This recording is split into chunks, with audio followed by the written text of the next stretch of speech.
Bonjour et bienvenue à Oxy. Oxy, c'est l'ancien centre administratif de la ville de Bruxelles, aussi bien connu sous le nom de Centre Monnaie. Le bâtiment Oxy, nous l'avons acheté en 2019 avec notre partenaire Immobel. C'est-à-dire, quand je dis nous avons acheté certaines parties du bâtiment. Je veux dire en fait vraiment le siège central de Bipost et le siège central de la ville de Bruxelles. Les autres étages, par exemple le rez-de-chaussée commercial ainsi que les sous-sols, sont la propriété respectivement des AG et d'Interparking. Donc le projet qu'on va vous présenter aujourd'hui parle vraiment des étages supérieurs du bâtiment. Quand nous avons acheté le bâtiment, on s'est rendu compte que ce bâtiment était une icône. Tout le monde finalement dans la ville de Bruxelles connaissait ce bâtiment. Par contre, l'icône était un peu mal aimée. Elle se distanciait de la rue, elle était assez sombre et c'est pour ça qu'on a décidé de commander en fait une étude historique à l'université de Leuven au professeur Sven Sterken ainsi qu'un bureau d'architecte Jan de Moffart afin qu'ils nous définissent finalement quelle est l'histoire du bâtiment et quelles sont les valeurs qu'on doit prendre en compte pour le redéveloppement de ce projet. À la base, dans les années 60, nous avions le plan Techné. Qu'est-ce qu'était le plan Techné? C'est quelque chose d'assez révolutionnaire finalement pour l'époque. Il disait, regardez, on va créer un petit ring dans la ville de Bruxelles et sur ce petit ring, on va placer des échangeurs. Et un échangeur en fait était un point où on installait beaucoup de parking et de facilités pour que les gens puissent rentrer dans la ville de Bruxelles, se garer et puis pénétrer dans cette zone qui était vraiment une zone piétonne donc dans ces années 60-70. Finalement, qu'est-ce qui s'est passé? Sur ces échangeurs, les grands développeurs immobiliers ont vu une opportunité et ont commencé à développer donc des grands sites et des HQ pour de grandes sociétés. Et c'est comme ça qu'on avait Philips de l'autre côté de la rue et ici effectivement aussi avec Charlie De Pauw et le groupe Structure, on avait le redéveloppement pour le centre principal de Bipost ainsi que le centre administratif de la ville de Bruxelles. On a lancé un concours international en collaboration avec le BMA, la région de Bruxelles ainsi que la ville de Bruxelles afin de trouver l'architecte idéal pour le redéveloppement de ce site. On a reçu 54 notifications, donc 54 potentiels candidats. On a limité cette liste en collaboration de nouveau avec le BMA, la région et la ville à 5 candidats. On a choisi le bureau Snohetta en collaboration avec le bureau belge Binst. Ces deux bureaux ont rejoint notre équipe dite d'exécution, donc les architectes qui font vraiment le suivi du dossier d'adjudication et de la construction même, qui sont les bureaux DDS+ et ADE. We hebben bij ons project Multi geprobeerd om echt van een monofunctioneel kantoorgebouw een duurzame stedelijke transformatie te maken. In totaal zullen we hier een programma van 70.000 vierkante meter gemengd programma ontwikkelen, waarvan 2/3 kantoren zal zijn, ongeveer een 45.000. En de overige zijde, de zuidzijde, gericht op het Muntplein, zullen omgevormd worden tot hotel, aparthotel en appartementen. In totaal zullen hier een 120 appartementen, een 86-tal aparthotelkamers en een 200-tal hotelkamers in de toekomst gaan verrijzen. Bovenop, en dat is de doelstelling van de verlenging van de piétonnier, spreken we over een herontwikkeling van 6.000 vierkante meter daktuinen. Die daktuinen die zullen publiek toegankelijk gemaakt worden, waarbij dat we iedereen willen uitnodigen om niet alleen het project van binnenuit, maar ook van buitenuit te ervaren. We zullen van op de Ansbachlaan een stedelijke buitenruimte, een stedelijke buitentrap maken, die het gelijkvloers zal verbinden op de eerste, tweede en finaal ook aan de derde verdieping aan het Muntplein, waarop op verschillende soorten van terrassen beleving zal ontstaan en ook mensen kunnen gaan recreëren en gaan consumeren met zicht finaal op de opera. Oxy zal gealineerd worden met het naastliggende kantoorgebouw Multi.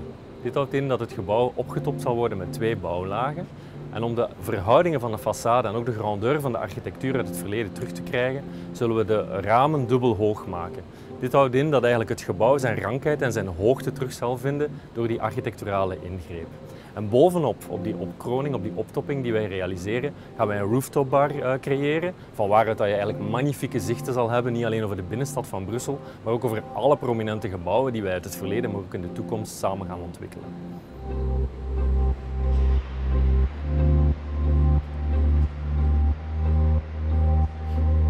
Un des aspects les plus importants du projet Oxy, c'est son approche en ce qui concerne la durabilité.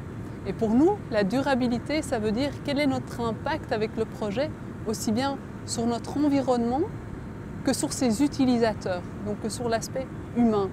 Et c'est pour ça que quand on regarde le projet Oxy, on regarde toujours la durabilité d'un point de vue circulaire.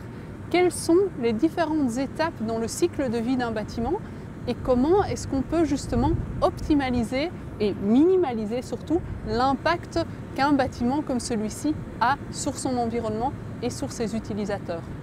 Pour limiter l'impact aussi bien sur le quartier que sur l'environnement, on a décidé de garder la structure, ce qui veut dire au niveau CO2, c'est une masse qu'on évite de jeter. Par exemple, si j'aurais dû détruire tout le bâtiment, en fait, ça aurait fait 16% des déchets de la région bruxelloise en ce qui concerne des déchets de démolition. Mais en plus de ça, on a aussi décidé de faire vraiment intensivement ce qu'on appelle de l'urban mining, du réemploi.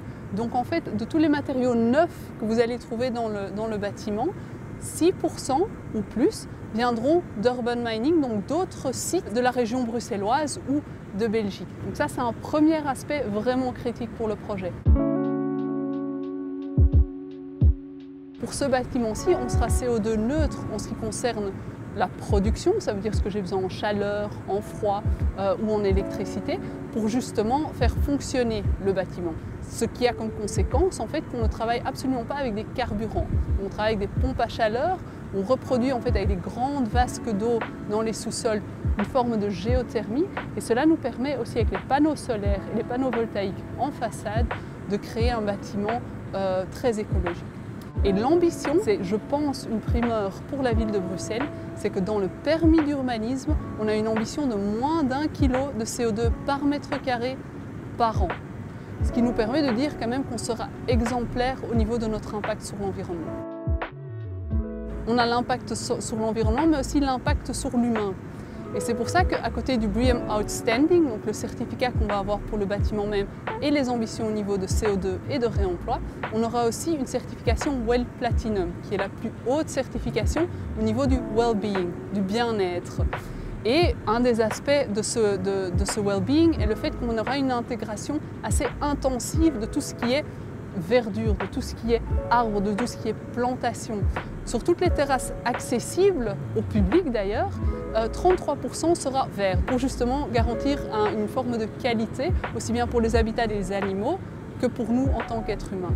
Et toutes les terrasses non accessibles seront pour 90% recouvertes de toitures vertes.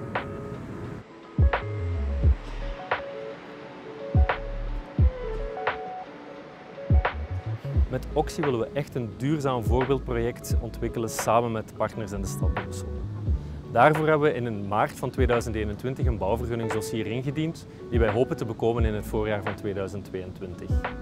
Voorjaar 2022 is tijdig, want na de verhuis van Bpost en aansluitend de stad Brussel kunnen we dan ook goed voorbereid de werf aanvatten in het voorjaar van 2023.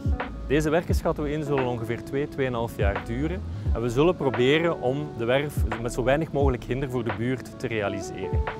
De realisatie van de toren zal in hoofdzaak en de renovatie zal gebeuren via torenkranen die wij op het podium van het bestaand gebouw kunnen plaatsen, zodat de inname van het openbaar domein ook tot het minimum kan herleid worden.